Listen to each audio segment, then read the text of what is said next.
Okay, so normally I am never going to do this. I'm never going to film myself. I only wanted to film the places that I go, but we've had a pretty rough morning and I am waiting outside a tire repair shop to fix a flat, which actually I'm very lucky that they're able to fix it.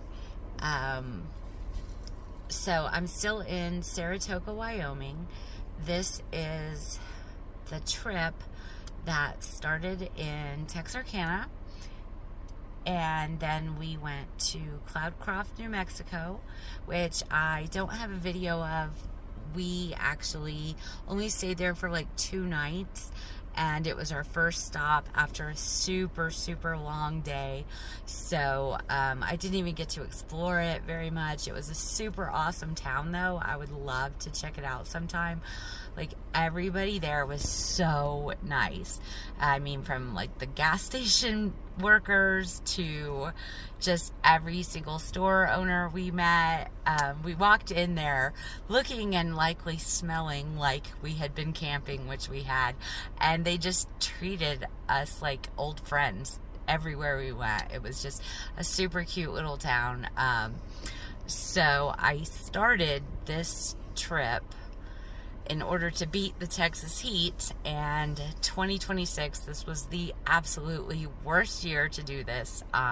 We've pretty much been in 80s and high 90s almost everywhere we went. I was trying to get to elevation to get to cooler weather, but it just didn't work out this year. As a matter of fact, I'm sitting here in Saratoga, Wyoming, and the dash says that it's 91 degrees and it's like 1 o'clock. So anyway, we started in Texarkana, went to Cloudcroft, New Mexico. We were originally going to go from Cloudcroft to Pagosa Springs, Colorado, but my mom, who is traveling with us, has a brother and sister-in-law who have a place in Cortez, Colorado, and they happened to be there while we were passing through, so we stayed there instead, and I'm so glad we did. First of all, we are gonna hit Pagosa Springs on the way home, so didn't miss it. Second of all, it was just the best visit. Not only did I get to hike a day hike in Mesa Verde, which I do have some still shot pictures of, so cool. I also got to actually spend time with my uncle and aunt, who I haven't really seen or hung out with since I was like 10 years old.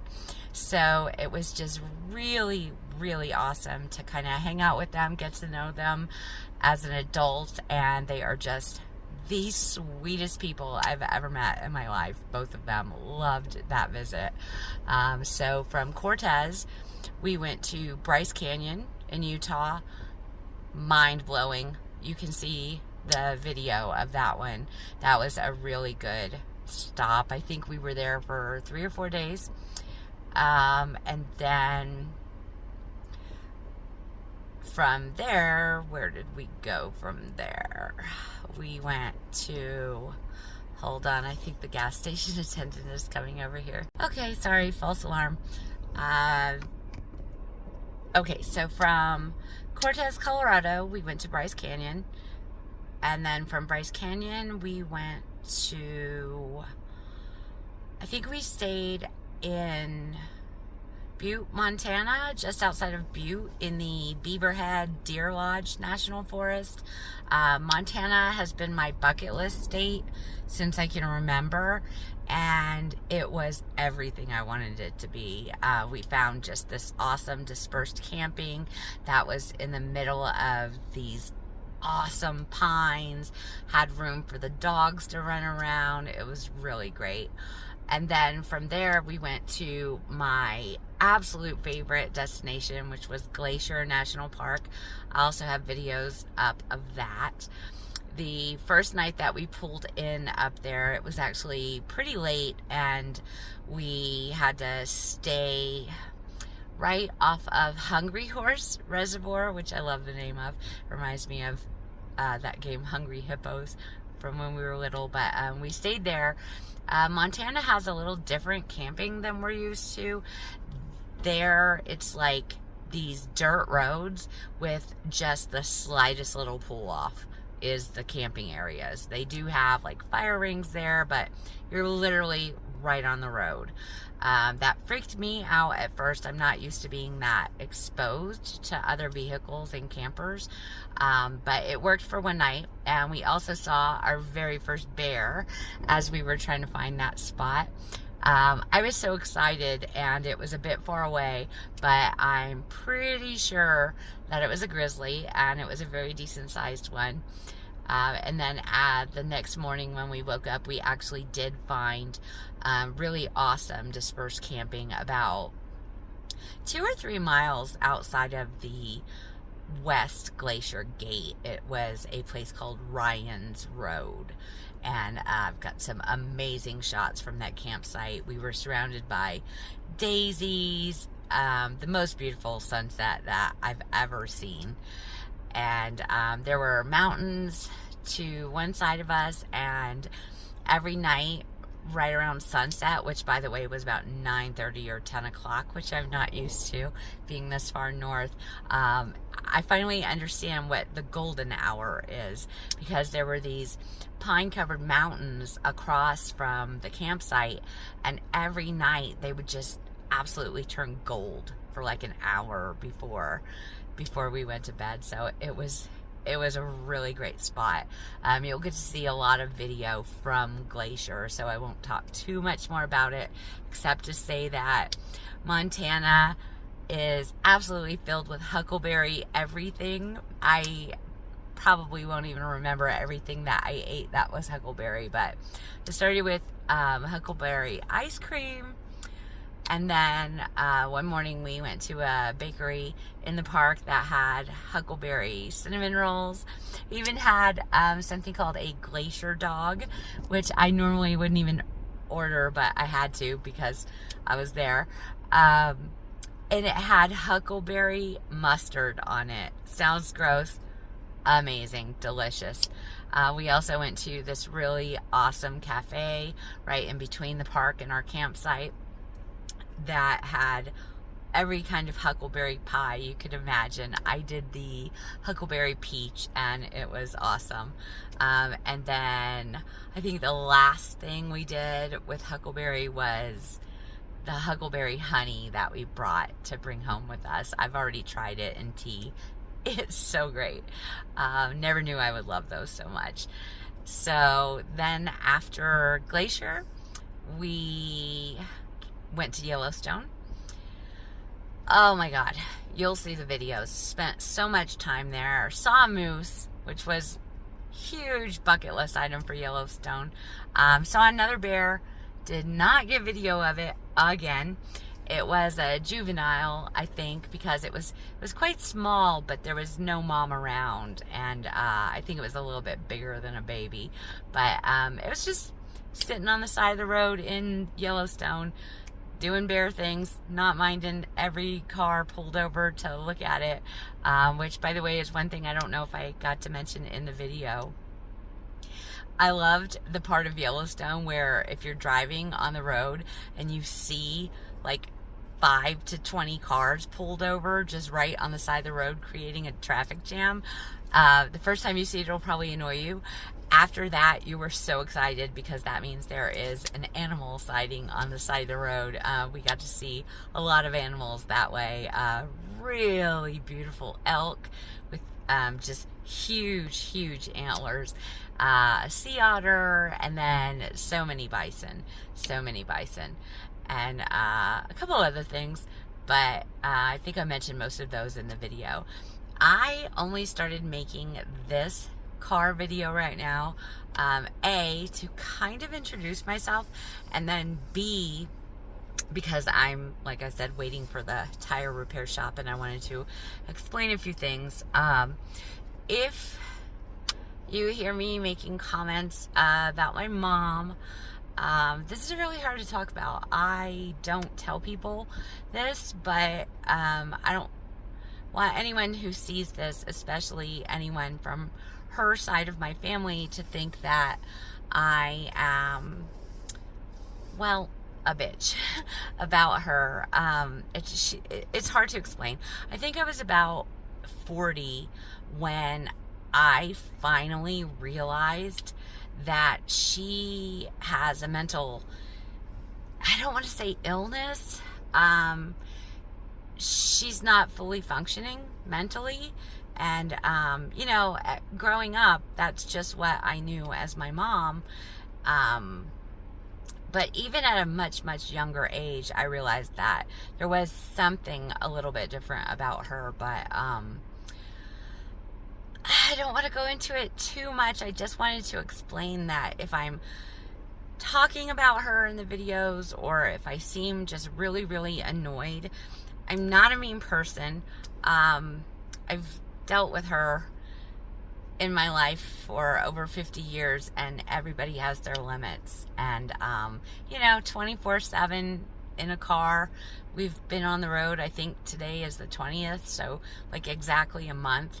I moved her into my house in Texas just over probably a year and 3 months ago, and it's been hard. I mean, she's a functioning person, but she, for lack of a better term, requires adult supervision, and that's really hard to take, like reversing roles. I guess I've been kind of used to it my whole life, but now that it's me almost completely taking care of her, and just having to deal with her all the time, my patience is a lot less than it used to be when I would just visit her. She's fully functioning, but she's incapable of critical thought is the best and nicest way I can say it. I'll give you a perfect example. Last night we were sitting in camp, and this beautiful, huge whitetail came right into camp, really close to us, and I was filming it for a little while, and we just watched it. We had a pretty good day, and sometimes you'll have conversations with her, and you kind of forget that you're not talking to a fully functioning person, and it kind of tricks you into feeling like it's a normal conversation with a friend or a relative or something.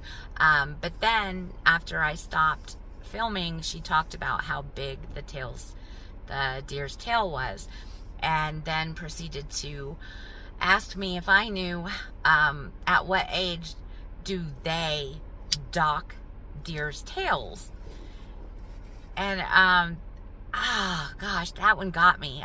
Normally I just swallow those things or be patient, or but like, she really meant it. She really believes that there are people out there, I don't know, in the forest going around docking the tails of other deer.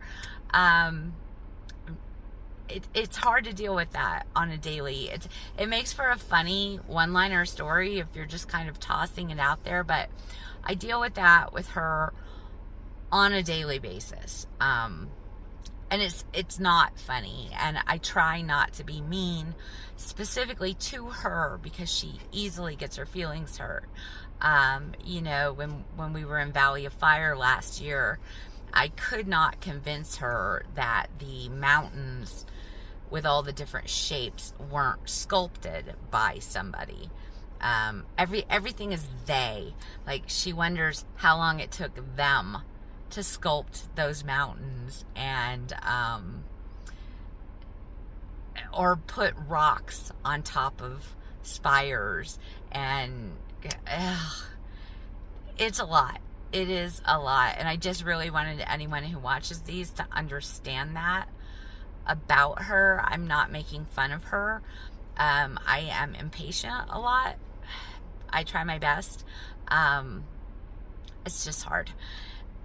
So that is my mom, and I am traveling with her. I brought her along, because she is so excited about the trips that I take, and she thinks they're so exciting, and B, because I now have 2 dogs, one of which is a 10-month-old Barnaby, And it helps me to have her here so that sometimes, like if I want to do a solo day hike or something like that, she can stay back at the camp with the dogs, and she's more than happy to do that.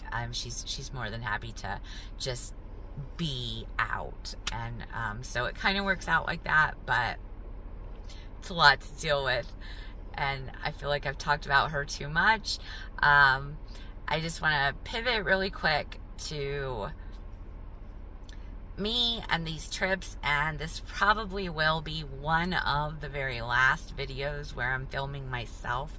The reason I am making these videos is because, well, a lot of reasons really. Number one is I just turned 51 on this trip in Montana, which was awesome for me because I've always wanted to go there.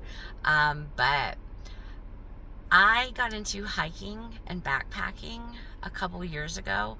My good friend Alana taught me the difference between being outsidey, which is what I was, and being outdoorsy.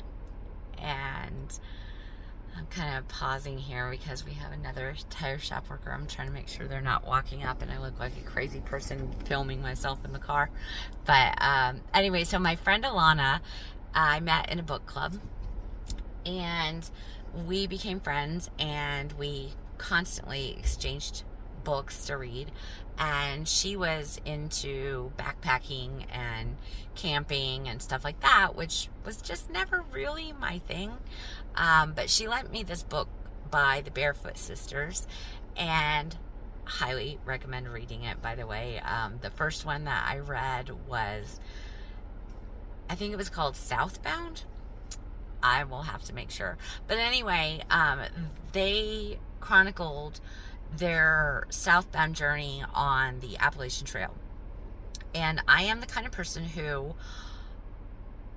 doesn't just decide to hike and go to the local 2 or 3 mile trail. I read that book and was so inspired and on fire that I decided, from never having hiked before, that now I want to hike the Appalachian Trail.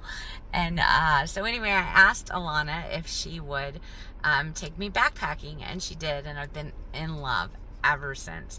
And so instead of just being an outsidey person who basically just likes being outside of the house, I love to spend time on my patio in the backyard, but not really, that active. Or camping, I think I've done once in my life, and that was as an adult.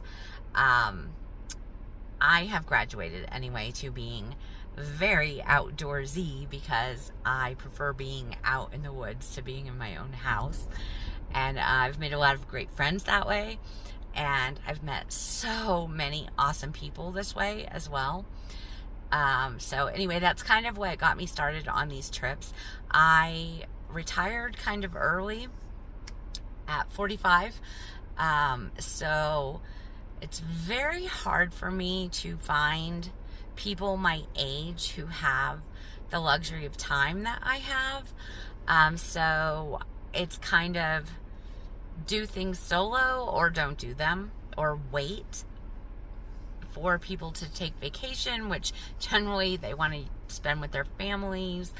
And so basically that's what started me doing solo backpacking. I've not ever done a long trail yet. My longest attempt was the Foothills Trail in the Carolinas and Georgia, and I wound up injuring myself about a week in, so I didn't finish it. I think I have learned enough by now, though, to know that I don't know if I'm actually a thru hiker as far as, the really longer trails. I think that I'm going to be a better section hiker, or I would like to think that I am a long trail tourist, do a couple weeks or something like that, until I can train my impatient self to actually take zeros. I will have to just be a shorter route hiker. In the meantime, I am doing these travels and doing as many epic day hikes as I can. It's really hard for me to do long ones when I have both my mom and the dog, because I don't like to leave them all back at camp for too long. I would never leave them there overnight. But we've already been to some epic places. Few more stops on this particular trip. It is going to be Pagosa Springs and Taos, and then I am going to make a unplanned way back home in order to stop and see my dearest friend in Kansas. So that'll be an amazing way to end the journey. And I know that this video is getting long, but I just wanted to say why I'm doing it. I want to film the places I'm at. I don't want to film myself. So also, I'm clearly an amateur at this. I'm not trying to be YouTube famous or an influencer. I started making these little walking videos for my friend when I went to Valley of Fire last year, just so she could kind of experience it with me. But I found that I actually really like making the videos because it helps me talk out what I'm seeing and really appreciate it. And then also, you know, later when I get home, I can re-look at them and kind of feel like I'm there again. So I love that part of it. But on this particular trip, I started really filming because I have not seen any. I'm sure they exist, but I've never really seen any YouTube videos of the places that the people are going that are not also showing the influencers. Like these videos are not about me, aside from this one. Not that there's anything wrong with that. I actually know a couple of YouTube influencers, and they're amazing, and they just have the best channels and everything. But they're in their 20s and 30s and beautiful and love, you know, doing montages and I'm not trying to make videos of myself out here. I'm just trying to share these places with people who maybe want to go one day, or just, I don't know, maybe it'll give somebody courage to do it by themselves, or with a small group or something like that. But just don't wait. These places are amazing, and I just want to share that with anyone who wants to look at them. So as a sign off, I will just remind you that I am not going to be filming myself very much at all, because I just don't really want it to be about me. I just did this one because I wanted to introduce myself, say why I'm doing this, and then you know, maybe do a couple pop-ins every now and again, especially if I'm on more of a solo hike, which I am already planning a next couple of them, because I've already been sparked to see if a lot of other places, and I'm gonna go solo next time, maybe just with my dog Barnaby. That's next time. So until then, I really hope that you love the videos and get as much joy out of them as I did.